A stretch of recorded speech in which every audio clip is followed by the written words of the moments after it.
Hello and welcome back to Deconstructed. I'm your host, Sam Animal Mackenzie, and with me, as always, Parry Piro Pitchards. We're back again, and today we're going to talk about OG, the most mid-roster to come out of Rostermania. You know, they came into CS making quite a lot of noise. Big Dota org, done some things in that game. I'm guessing I've looked at the Wikipedia page. I'd never watched that shit. But so far, they've been quite disappointing in Counter-Strike. They've had 2 full rosters, nothing really to show of it, and their best players just left for absolutely fuck all. They've gone through a roster rebuild, and well, it's something. And to top it all off, both Regali and FASHR have made it abundantly clear that they've not even played a game on the server yet. So, Harry, what's your initial thoughts on this new OG team? Wow, do you know what? Is more of the same harsh on the old OG team? Yeah. I've already nearly slept there calling them EG, but it's fine.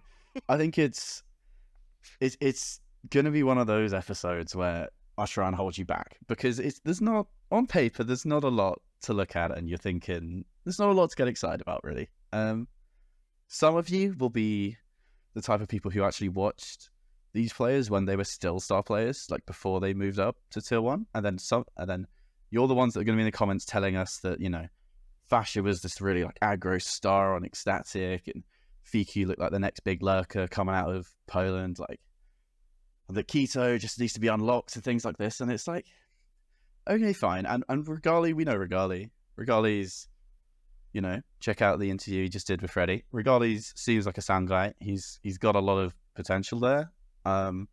First event, I Am Dallas, he played as good as Dexter has been playing this year, to be honest. Like, he was fine. Nexa, there's a lot of question marks always around Nexa because he seems to want to be a fragging IGL. I think that's kind of why he went to OG in the first place. Like, he didn't really want to be an IGL. He thinks he's a good enough player to just be a player, right? He's just IGLing because... Player, maybe. Because IGLing is the thing that gives you the keys into teams, right? Like, it's the advice you give to young players. If you want to get into a team, just set yourself out as an IGL really early doors, and people will get you because it's the hardest role, honestly. To be like in that S tier, like there's like 3 of them probably. So people are always looking for the new IGL, so you just keep getting teams. And Nexa has got that team, and he's got his wish as well. This OG team had 2 options, really. You could rebuild around Dexter, or you could rebuild around Nexa, because apparently they're not good teammates to each other, or that's at least what a few rumors have said. Didn't get on too well at the end. And they've chosen Nexa, which I think is maybe a bit surprising, and it probably speaks to how hard it is to get good IGLs, probably.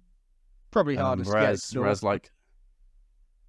Yeah, well, Dexter and Regali are both good AWPers, that's the thing. It's perhaps easier to replace a really good AWPer with a good AWPer that's younger than it is to replace an IGL. But Sorry.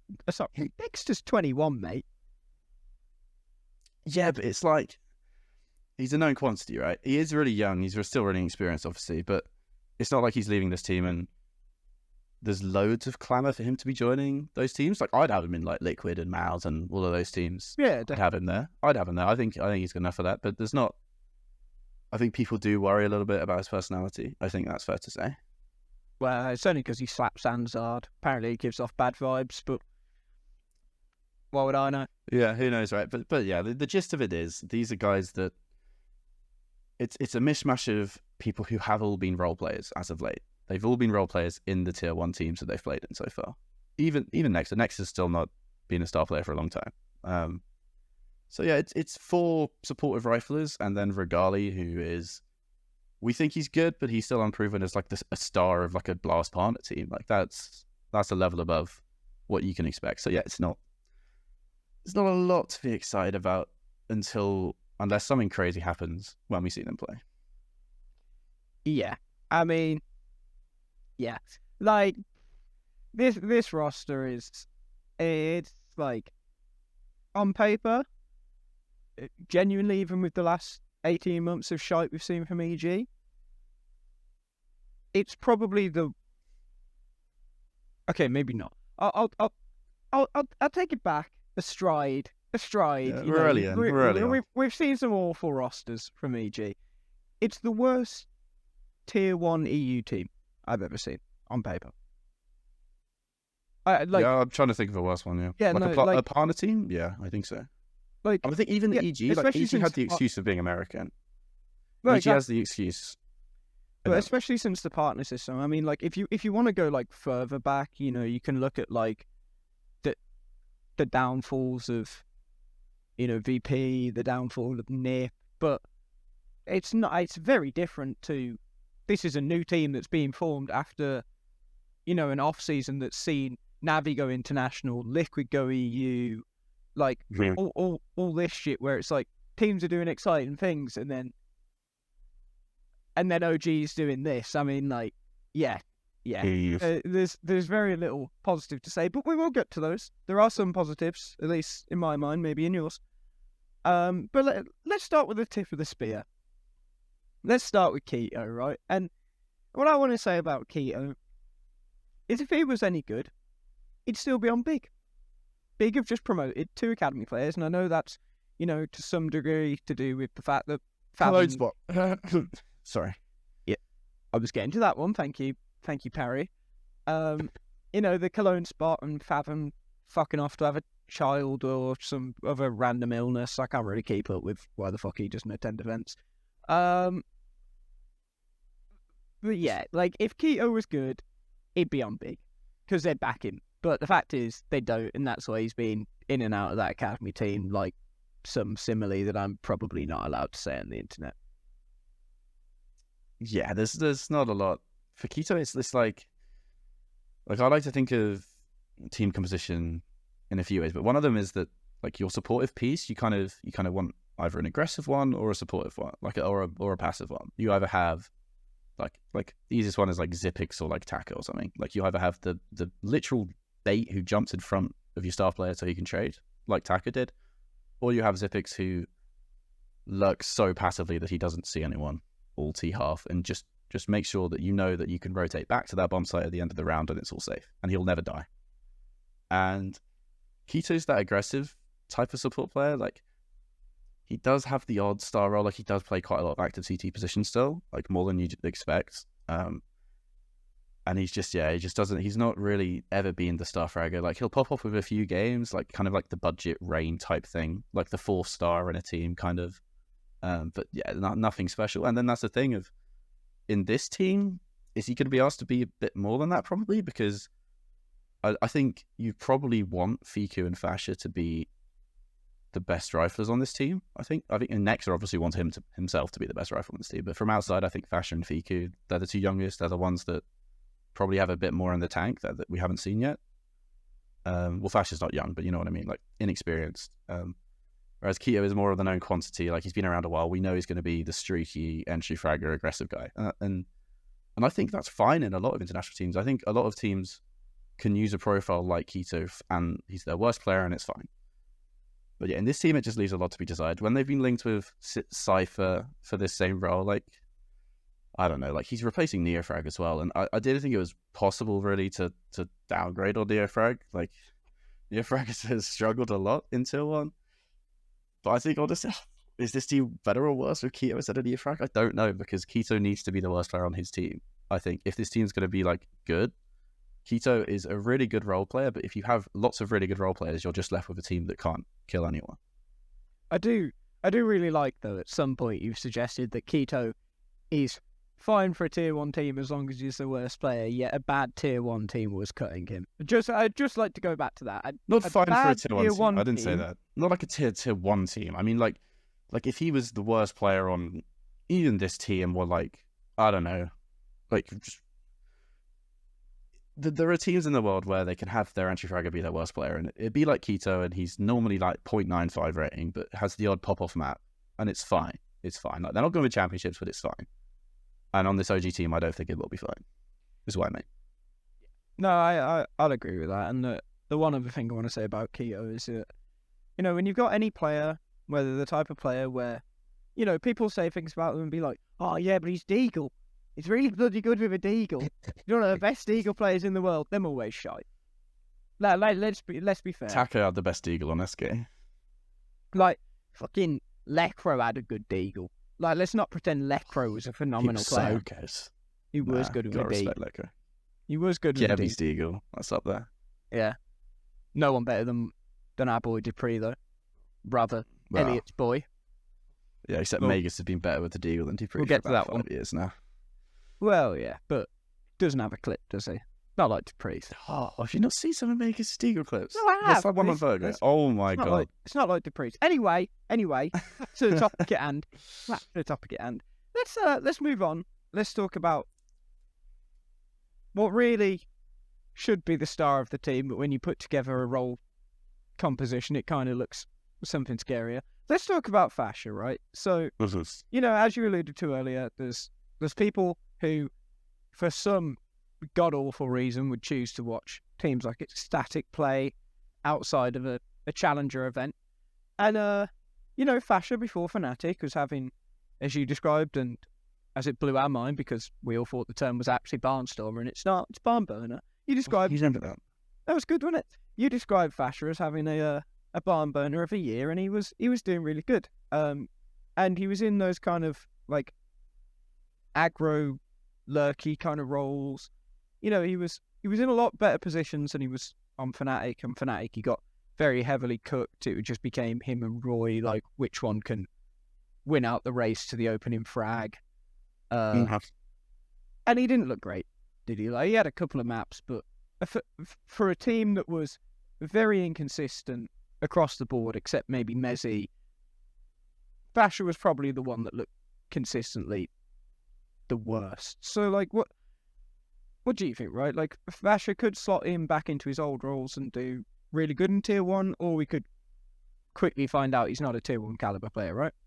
Yeah, it's the thing where when players don't get their roles, like, you can look at it two ways. You can look at it as the team just backed themselves too much to give them their roles, or you can look at it as, I think this is probably what happened in Fnatic, is that they did give FASHR quite a lot of space, either in trials or early on, and I just don't really remember, and it just wasn't, like, they were like, okay, this guy is obviously farming Tier 2, like you're referencing that tweet, and I think King T said on a recent podcast as well, like, because he is one of those people that actually watches Tier 2, and he says that the reason FASHR was so good is because Ecstatic had literally 3 players, like, just playing for him all around. Like, he wasn't entry fragging just because he was aggressive. Like, he was getting bait in front of him, he was getting flashes, he was getting everything he needed, all the space, all the room. And in Fnatic, where it's kind of just like 5 kind of good players just trying their best against great players, like, he's never going to get that space. You're sort of playing for yourself a bit more, and he just couldn't do it. And then he's become this kind of supportive element, and it was the headline of our Regali interview. Like, FASHR is the hope of this team. They're trying to make him the starter, probably, from what Regali thinks. And they haven't practiced yet, so maybe it'll change again. Maybe he'll end up as, like, even worse than how Flames was treated by the end of just the entry fragger. Even though that has to be Keto, right? It has to be Keto, entry fragging. But you think FASHR should be, I'd say, significantly better than he was in Fnatic in this team, just because of the room he should get. But I don't think he's ever going to get near his Ecstatic numbers. I think he would have shown more in Fnatic. I think we use roles a lot as excuses for players, and to an element, there's an element of truth to that, but a lot of these support players, you can tell when, if they just get better at roles, they're not going to instantly be, like, way better players. Like, you can see their ceiling even before you see their stats. Like, if you just watch them in game, you can tell if this is, like, an overqualified support player. And I think when you watch FASHR, I think you can see that he does want to be more active.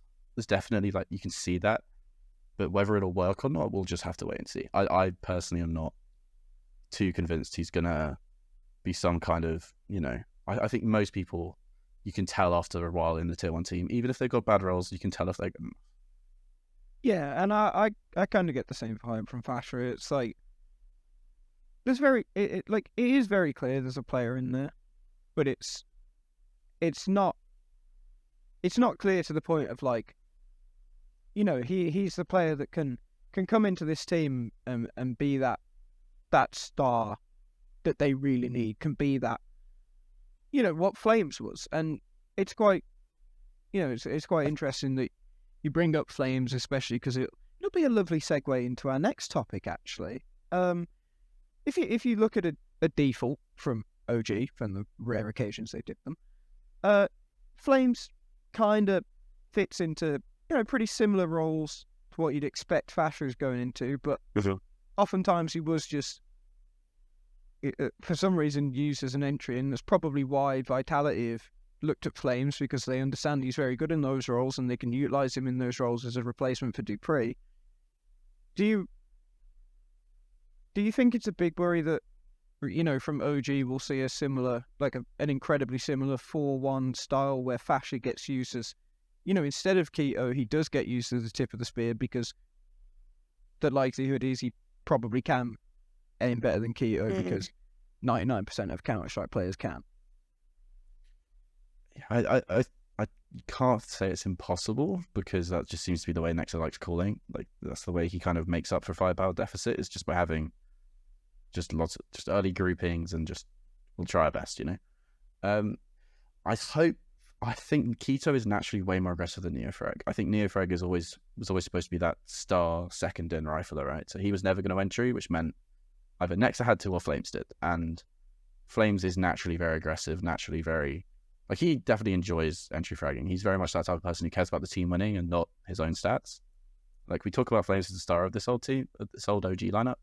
Didn't have crazy stats. Like, on an eye test, he looks really good because you can see how hard his role is, but not crazy stats, not like crazy player. Yeah, but only because he was being fucked by the IGL. That's what I mean. It was his roles that kind of held him back. On an eye test, his aim was insane. Like, we're going to Vitality and probably put up the same numbers, but as like the fourth best player in his team instead of the first or second, because Dexter was still really good on this team. Like, I don't think Flame was really the star. I think Dexter was the star of the team. Like, in theory, on paper, Dexter was the star. He was a rival star, right? Flames was the best rifler, even though Neofrag had way better roles than him. So I think FASHR shouldn't have to entry too much, because that's surely why they've signed Keto. Like, surely, like, if Keto's not entering, what's the point? Do you know what I mean? Like, he's not that solo space taker. He's not Yukinda. Like, he's there to be part of a system and an entry fragger. So I think FASHR should be fine. I don't think he's going to have too many excuses if he frags poorly, unless they do pivot to maybe Fico as a star, or Nexa really is making himself the star and cucks FASHR as well. This is Keto, but they've all played a lot of anchor roles in their teams before. They've all tried to be rotators. I think it's one of those where it's not immediately obvious who the star player is, because they're also supportive in our minds, right? They're all supportive, so it's hard to know who they're going to give the space to. But if it was me, it'd be FASHR. FASHR would be the rifler who's got the best bet. It's still not, I wouldn't bet my house on him. He's the best of a bad bunch. I mean, I feel like it's the obvious one, right? You give FASHR those star roles, but then there is I might have called Keto a problem, and we might have said that FASHR could potentially also be a problem, but there is one problem that sticks out amongst the others, and that is unfortunately Nexa. I think there was a time where it looked like Nexa could be, a pretty big deal. He was on whatever that team was with the shit logo with Hunter. Imperial, crazy. Yeah, Imperial. Oh, and crazy. They're two shit logos, aren't they? Yeah. He was on there and he looked like a solid player, and then fucking goes to G2 and can't do fuck all with what was at the time a pretty great team. I'll stop you there, because Nico looks better under Nexa than he's looked since Carrigan. Changed my mind. I won't take that from you. Stockholm Nico. How much of that is Nexa's doing? Just trying to be devil's advocate here. Well, considering there was a lot from the tournaments, it was probably the fact he shot himself up with some Adderall before or something. Yeah, probably. Oh wait, no, I tried though. We're not allowed to do that anymore. Yeah, well, you tried. It was one tournament. You kind of ruined your own argument. But yeah, so we've got Nexa, and we've already said we're not sure he's a great IGL. We're not even sure he even particularly wants to fucking IGL. But the bigger problem, and we've spoke about it before, but the bigger problem is when you look at this team and you look at, where FASHR kind of logically fits in a default and where Keto logically fits in a default, you realise that Nexa probably has far better roles than he's capable of playing, especially while IGLing. And how much of a problem do you think that'll be in the long run, like firepower wise? That's a huge one, right? This team's clearly built by Nexa. Like this project has been rebuilt around Nexa. Like I said, it was a decision, Nexa or Dexter to build around, and they've chosen Nexa, and he clearly backs himself to be a star. Even if they'd have got some of their other targets, like I think they've definitely looked at other people, and then because there's been so many roster changes, they've definitely missed out on people who've gone to other teams, better offers. Like we've all heard the Boros rumor, we all heard the Cypher, Jim Fat, things like that, and they're all Searson. Yeah, there's lots of players who were rumored to join the team and didn't.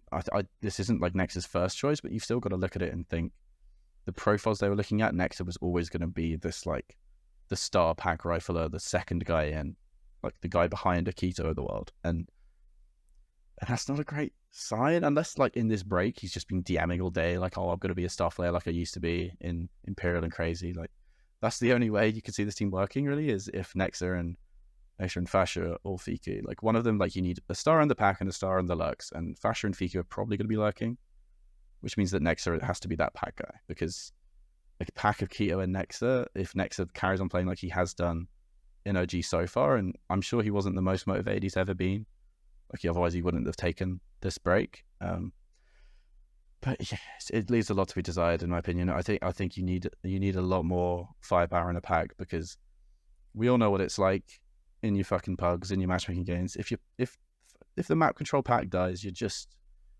the lurkers look like betas every round, and Fiku's going to be in a lot of 1v4s, because he's in a lot of 1v4s already, it feels like. Like I really should have checked that stat. He must be in like some of the most 1v4s and 1v5s, because if the pack dies, like that guy's on an island every round. And bless him, he tries when he's on his island. He does try. But yeah, I mean, I don't get it. I really don't get it. And you can say all this of like, oh, maybe he's really motivated. Maybe he's been playing DM. That's great. He could kill 100,000 people a day. He would still not be good enough to be in these roles at tier 1. And you know that because when you look at these roles, right, who does them? In terms of IGLs and fragging IGLs, right, who goes into those roles? You've got some, quote-unquote star IGLs. You've got Cadians and Orpa, Fallen's and Orpa. That, by nature, that makes them stars. Where if you want to talk about someone like Blame F, who's now going to be IGL. You want him to be a Shuey, right? Yeah, but like, even then, Shuey's relatively untested at tier 1. He could do it consistently at tier 1 and not be able to hack it. We've kind of said, the future of Shuey should probably be learning not to do that, and a lot of that probably comes from his history as playing as a star player. In his announcement for Mouse, he said like, I was a star player, and then Mouse gave me a call, and they wanted an IGL, so I became an IGL, which is it's fucking worked out great for him. And the difference is right, like he had I'm in front of him. That bloke's just gone to fucking Na'Vi. Keto. I'm not going to do the bit again. You know my thoughts on Keto, right? He's not that guy, pal. Like it's fine to be in those roles if you've got that type of entry that's going to go around the corner, and he is going to rip 3 heads off, which obviously isn't fucking. It's not consistent. It's not sustainable, as all those words you like to fucking use. But Keto's not that guy, pal. Like if you're talking about these like star rifler IGLs, they're almost always Orpas or Lurkers. And the only one you can maybe make the argument at, looking at the current teams now, would be Liquid, and still not convinced about Yukindar's IGLing, but outside of that, Yukindar, for all his faults and his aggressiveness, that it does lose games. It does lose games, as all aggression will occasionally. Simple used to lose a lot of games by himself for Navi. Yukindar is just 4 times the player Nexa is, and I can't say I pay enough attention to games Electronic plays, but if he's still like if he operates in the pack, he's fucking 5 times the player. Like Yeah, I was going to say Electronic. He's the only one, really. Well, yeah, these players are so much better than Nexa outside of IGLing, and just as mechanical players. So I can't see a world where Nexa can go into these roles with someone like Keto in front of him and actually frag to the level that he needs to. Because it is very different to having a star entry and then someone in the pack that's kind of supporting and doing this like weird sort of like off meta thing where that first person who should be the bait is actually the person getting all the support. I just can't see it. And if that is the plan, then Keto's not that guy. And maybe they should have offered Boris as much as the Saudis offered him. Yeah, maybe that's the thing, isn't it? I think you kind of. I'm trying to think of an angle. Maybe it's looking for that type of Astralis, peak Astralis balance. Like obviously not to that level, but like the way that Glaive, Dupree, and Magus dealt with sharing out the aggression, right? Like that kind of thing. Like if Nexa could be the Glaive style fragger in a team, that's kind of fine. Like the third best player. Keto is Dupree. I'm not sure he could quite match peak Dupree. And FASHR, I'm not sure he can quite match peak Magus. Obviously, I'm not saying they're going to be Astralis. I just mean like in terms of profiles, that I think that's the blueprint, right? You're going to spread the aggression between 3 of them. Surely. Because if it is literally Keto 40% opening kill attempts, this next is never going to work. I'm trying not to laugh. I really am. I mean the profiles, not the peak. Look. I understand your point, but it is just fucking laughable. Like, let's not beat around the bush. It is laughable. It's hard to justify. And I can see the pain on your face as you were saying it. But at some point, we've got to move away from the negatives. We've got to talk about some positives, because there are some positives to this team. And we'll start with, like, realistically, the one who is probably less of a shining light. We'll start with Fiku. I like Fiku.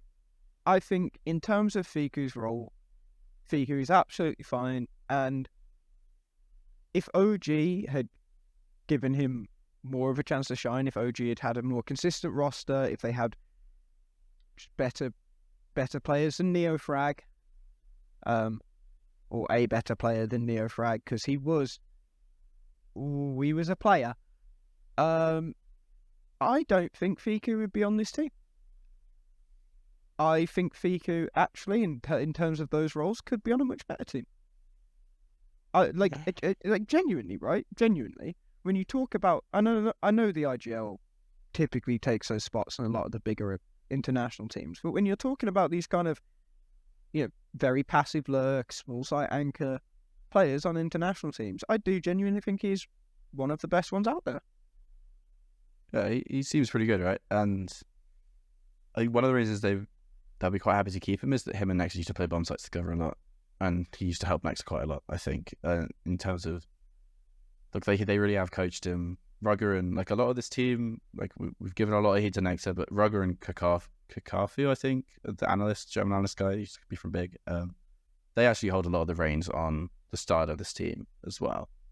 And I think when they picked out Fiku, they saw he was a good lurker and thought, do what we do to every little tier 2 lurker, let's just make him the bitch anchor. And Fiku has risen to that. He's consistently at the top of, like, clutch leaderboards, and a lot of that is due to OG style. Like, he's in a lot of clutches, but yeah, he's like, all of his roles are what I would consider supportive. All of them, like, even if they're not literally anchor, like an Inferno, he's probably, like, rotating on B quite a lot, but that's because he's holding, like, flashes out for Neofrag a lot of the time. He's not having huge amounts of fun, even when he does get, like, a role that might be considered a rotator role. It's not really a rotate role in the same way. He's literally got the role that if everyone, like, ticked all the roles they wanted, it would be the bottom of the barrel on every single map, basically. It's not a lot of fun to be Fiku on CT side, but he plays fine. Like JDC has just been benched on Mouse, and we both will have our thoughts on whether that's fair, but this season a lot of support players are getting cut, and Fiku surviving. maybe it speaks to something he's doing. Maybe it speaks to a lack of better options. But I think Fiki's done well. I think Fiki's done very well on those roles, and it's a trait that is being underrated this transfer window. So if you're gonna look for positives in OG, then yeah, they've got that good supportive piece to build around. And let's just don't blame the foundations when the building falls down. Is what I mean. I mean, all I say to what you just said is on the basis that JDC's been cut, which I think is a fucking horrible decision. Is whoever Mouse are going to promote, seemingly gym fat. I'm not going to lie and say I've watched Mouse NXT since Shuey left. I certainly have not. And you know, pretty much everything I did watch from them was because he was there, and I was writing a lot of articles about him. I couldn't tell you what Jim Fat does. I really couldn't. But I pray to God. But he's not a support player. Yeah, this is my thing, right? Like, to my knowledge, he was a star in that team. I don't know what the fucking plan is. Maybe it's Shuey's plan to take that back step early so he can continue to climb up the ladder into positions that realistically he'll need to be on better teams. I think someone like Fiku, genuinely, Mouse couldn't do better than right now. Instead of someone like Jim Fat, you get someone like Fiku, and the roster's 10 times better. It's the type of swap you never feel good about. Like, swapping your support player for another support player just feels like a waste of time. Like, you're just teaching a guy who's got a very similar skill set, a whole new strat book, a whole new... Like, it just doesn't seem worth it to me. It's the Inters Buster thing. Like, swapping your support player just seems like so much work for so little upside. Like, at least if you're getting Jim Fat in, he's like 12 years old and got a lot of potential and whatever. Like, fine. If they're going someone like Fiku, honestly, I hate that move. I'd hate swapping JDC for Fiku. It's just like, what is the point of that? You're just swapping synergy for nothing.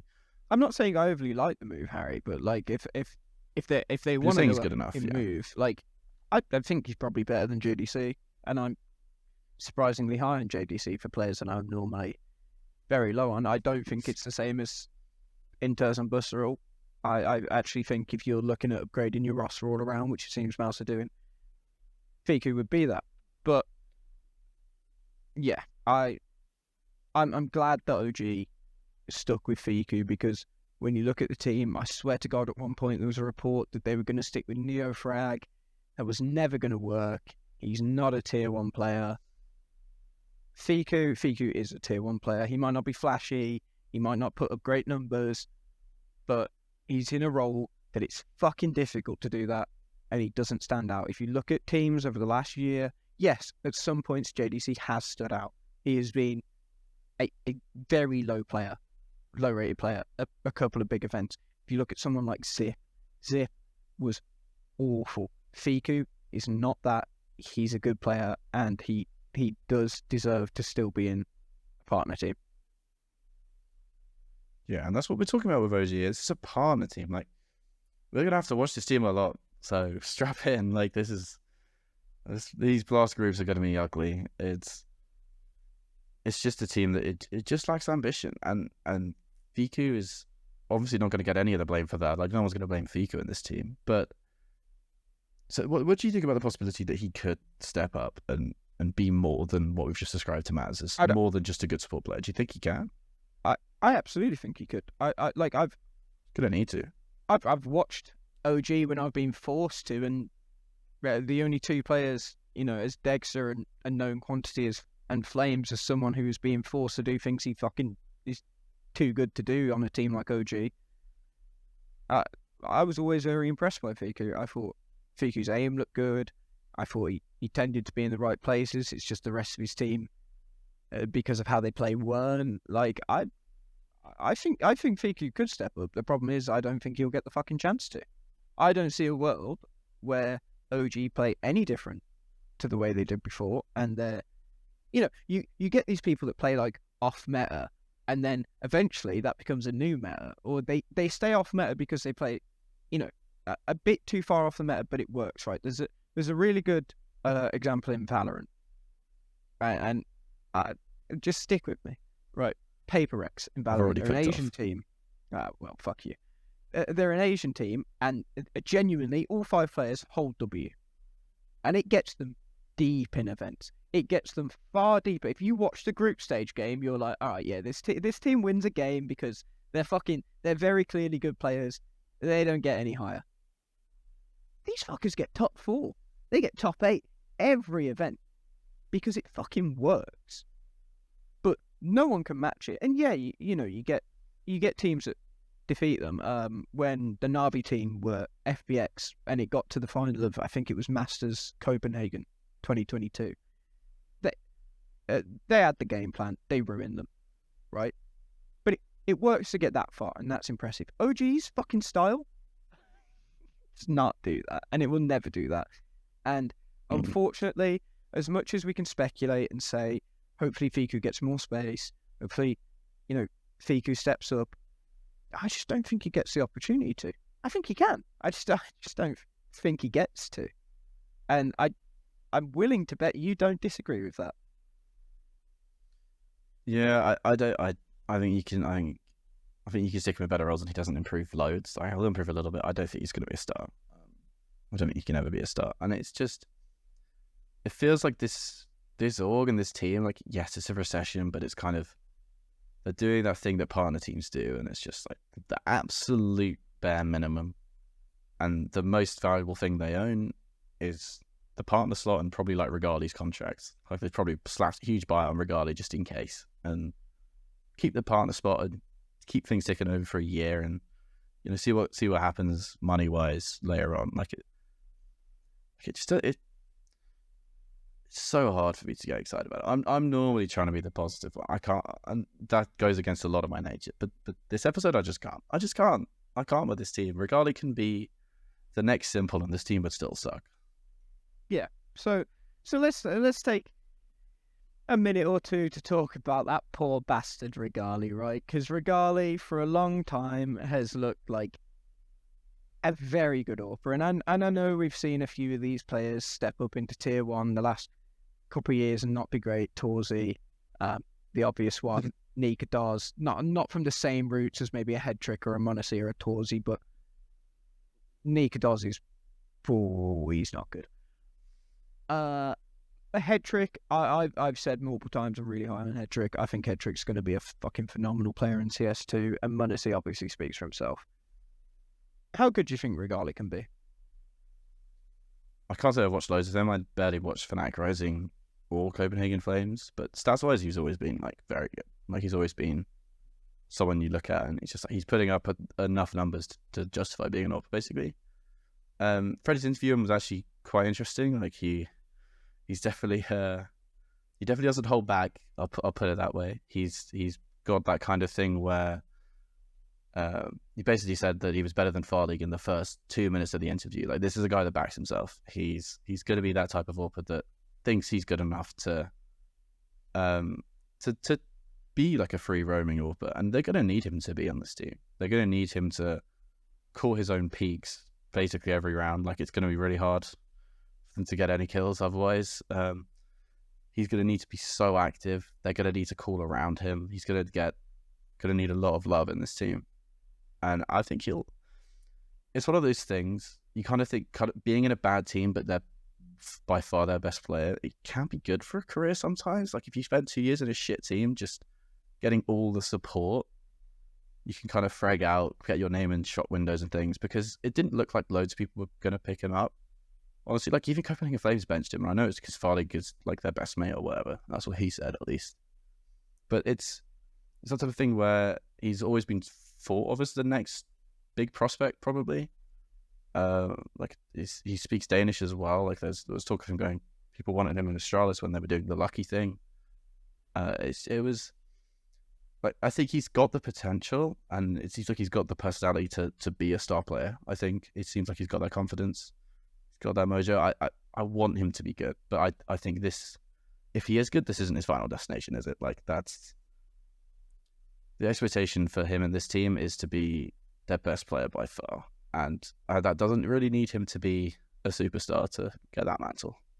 No, I agree. And I think if you look at Flames' career path, obviously he's not going to fucking Vitality. They ain't getting rid of Zybu anytime soon. But if you look at it, maybe someone like Brokey drops off a cliff. It's not really too feasible in my opinion, but maybe he does.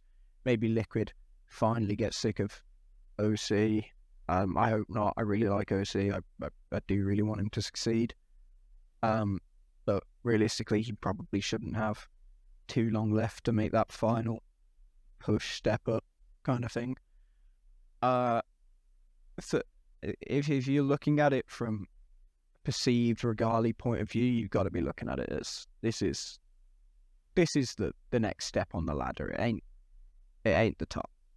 Like he's got to push further. But I will say the one, because you alluded to it, the one thing that worries me is, the part where you said, "Oh, Regali's going to have to be calling a lot of plays for himself." And in that interview that he did with us and with Freddie, he made a point of saying that while he was on Copenhagen Flames, Bird from Sky, everything he wanted to do or everything he was going to do in a round, it was coming from Bird from Sky, and he was waiting. When does Bird tell me to go? Okay, Bird has said peak. I peak now. That doesn't fucking work in Tier 1. This has been a big thing. If you speak to Alexi B about Munacy and about Head Trick, Alexi B will say, I didn't have a Munacy that was ready to do that. He says, so I've been focusing on getting Head Trick to do that a lot quicker. If you speak to a Liquid player, it's the same thing with OC. OC's now starting to do it more. He's become more vocal, and actually, he is doing better. He just needs to make that a consistent thing. For this OG team to ever get off the ground, Regali has to learn to do that faster than any of those players. Regali has to learn to do it. I mean, they're probably going out bottom of their group at full group, being realistic. They've got a horrible group. They've got a horrible group. They have probably the group of death, at least for them. Regali has to learn to do that by the map they get eliminated, which I don't really care because it's not a format that's real. But what's that? Probably like 2 games, 3 games, like maps. Do they even play best of 3s? I don't know. Could be best of 1s. It's all best of 3. Yeah, it's a GSL. Is it all best of 3s? Yeah, full team GSL. So realistically, he's probably got 5 maps before he needs to learn to just call everything. Like he really doesn't have long, and I hope he does it because I think, if we look at these teams, we look at there's slight little whispers right now that Torsey might be out of Mouse. There's been whispers that Nikodos is out of Fnatic, and I'm not saying these teams are step ups from OG, probably from this fucking OG roster. I'm not saying that these massive step ups, but there's a lot of fucking space for a Tier 1 author. Like Searson's still out there. Searson could be. Dexter's now out there. Dexter could be. Realistically, they are. It's probably unfair to say Mantu's finally got back in. It'd be exciting to see if Mantu can be. There are these spaces for these authors, and Regali has been, for a long time, someone that people have wanted in those. So I really hope he succeeds. But fuck me, he has his work cut out for him. So to end this episode, I'd like to ask you a question, right? Because we spoke about this roster the other day with our good friend Elliot AZS Griffiths. He'll make his debut on this channel soon. That's a fucking fun one. But he wrote an article for Blast.tv, and he said that OG might be cooking with this roster. And to us, he suggested that this roster, it's probably his most outrageous take, and he has a fuck ton of them. He suggested that this OG roster could be top 10. I'd like now to get your expectation of where this team will peak in a ranking, bearing in mind that they also get to stat pad by being one of the very few teams with 2 partner slots. I was going to say, I just had a look. EG's ranking over time. Do you remember that one time they beat Heroic in groups and went to 30th? Yeah. I reckon OG 20th to 30th with this team. Consistent, right? They might go above that when they have one good group stage and everyone else is getting 1 ranking point from winning a CCT. That might be where they break into the top 10 once. I don't see them staying there. This is a 20th to 30th team in the world. If they make a major, it's because something scuffed happened in the RMR. I don't think they're gonna win best of 3s against the best teams consistently. I don't see them ever. Even best of 1s. This new Falcons team, Got some Oh. decent players on it. But so maybe it's a bit unfair on Falcons saying that. I don't see him beating Falcons. And Falcons have no partner slots. Yeah, well, Boris chose them over OG, surely. So Well, I hope so. exactly. I agree. Expectations for this roster should be really fucking low. And unfortunately, with CS2 coming out with no huge tournament, really discounting Cologne until Copenhagen. I mean, there will be a Katowice sprinkled in, but no one's going to make that big of a change before Katowice when they're all going to win. It's like a want to month be for the part major. of that. Yeah. They're all going to be want a part of that fucking first CS2 major. Yeah, there's been a lot of changes this rostermania, but we could see rosters be built for a long time, and it could be very scary as to where this OG team falls if they ain't willing to make some big changes very, very soon, because it ain't gonna be good. And I will be fucking amazed if it is. So with that, please leave a comment down below talking about this OG team, because I will grab a bucket of popcorn and maybe a box of tissues to read some fucking answers about this OG team, because it's going to be fucking hilarious over the next few months. I'm not even going to pretend to be mildly nice. It's going to be really fucking funny. It just is. And It's just gonna be like the sad, video- really. oh yeah, it's going to be really sad. But yeah, so It's just an European EG. yeah, but probably even worse somehow. So yeah, leave those comments, like the videos, subscribe to the channel. We got a shit ton of more content coming your way. We just released another Counting Strikes. You know, Parry's own special shit. My special shit will come at some fucking point. I don't fucking know. We'll get there. And hopefully we'll have some more fun shit on the way. Yeah. I've been Sam Animo Mackenzie. He's been Parry Piero Pitchards. And this has been the most mid team of all time. Thanks for watching, guys. Good.